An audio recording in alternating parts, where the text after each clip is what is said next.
Hello. Um, so anyway, uh, yeah, this has been kind of challenging.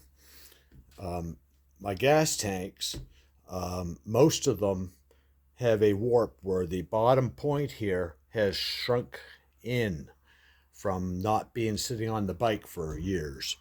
So this tank fits, and that tank, I got it stretched a little bit, but I rushed it a little too much and put a crack in it up around the top. But that I have to do a little bit of plastic welding on it anyway. And so anyway, I got it right here. This part here, where this little wire goes up in underneath the frame. So I got that sort of taped where it goes.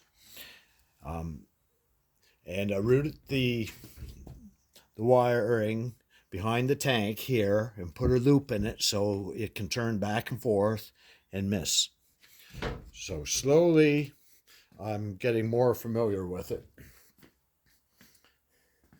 So anyway, here's all the wires, all but the blinkers, and the blinkers are not going on at this time.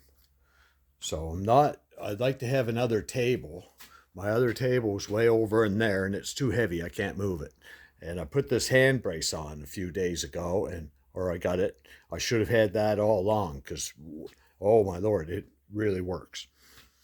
And I Googled pole tenants, and it takes 3 to 4 or 5 months at the best to heal, no matter how bad they are.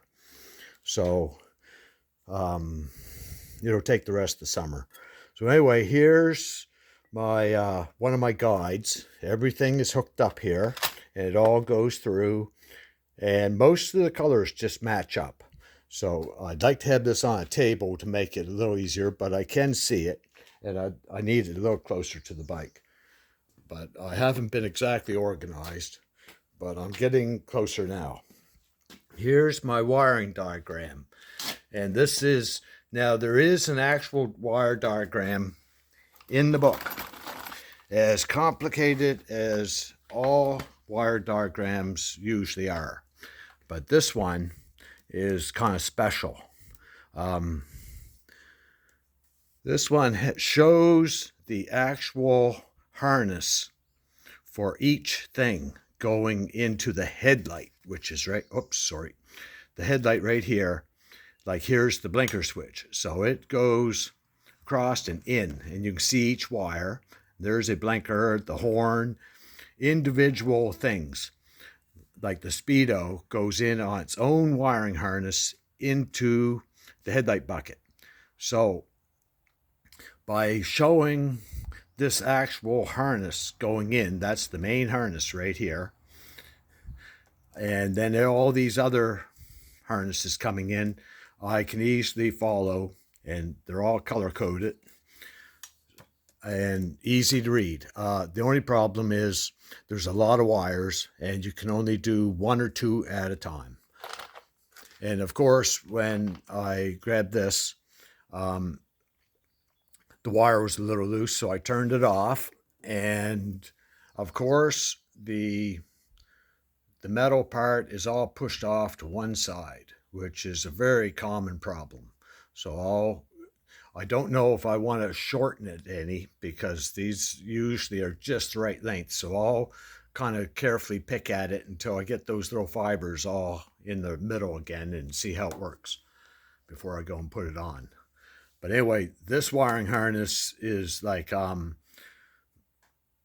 really nice to have this, because usually you don't have individual wire harnesses going into a headlight bucket where you can see and separate and compare. You know, usually it's just on a page, wires everywhere, the traditional way, which is almost impossible to follow.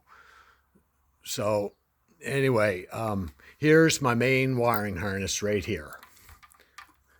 And it basically hooks on to all these wires, and then the headlight, and that's it. Shouldn't be too bad. It may not get done today, but I got the bike turned around so I have better light. I have 2 or 3 of these. Some are missing some of these, so I'll match it up so that I can have a better time on the next wiring harness that I do on the next bike. But anyway, it's step by step. Oh, a cat. Kitty cat. I haven't seen you all day.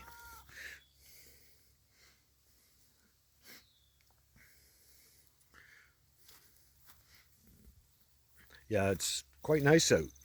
It was raining the last couple days. Filled all the jugs and watered everything. It was getting pretty dry.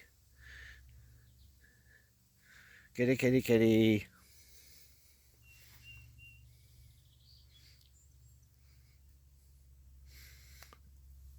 Yeah, he's not as wild as he is sometimes in the evening.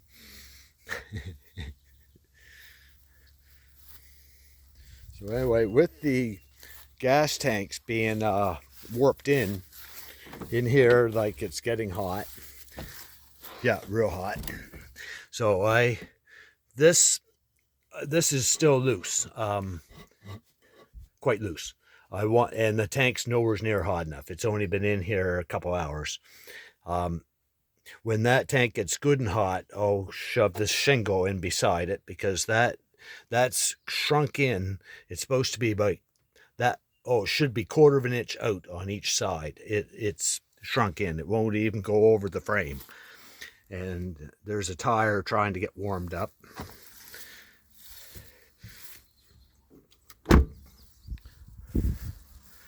But anyway, I have 3 tanks that are shrunk that had to be stretched back out to go down over the frame. So I'll just work away at it. But I have a couple tanks that go on fine, so I'm okay for right now. And I'm going to try to stretch out the other ones without cracking them. You know, kitty, kitty. Yeah, that hand brace really works. I sometimes take it off at night, but not always. But I definitely don't take it off during the day. I leave it on.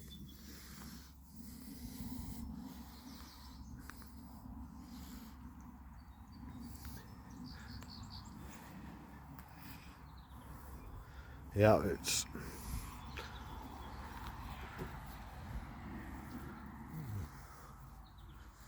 I'll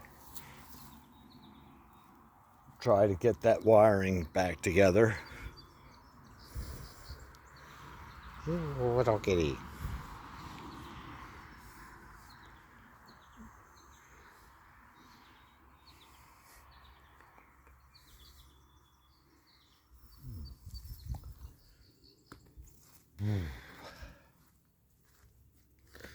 But anyway, I'll talk to you guys in a little bit.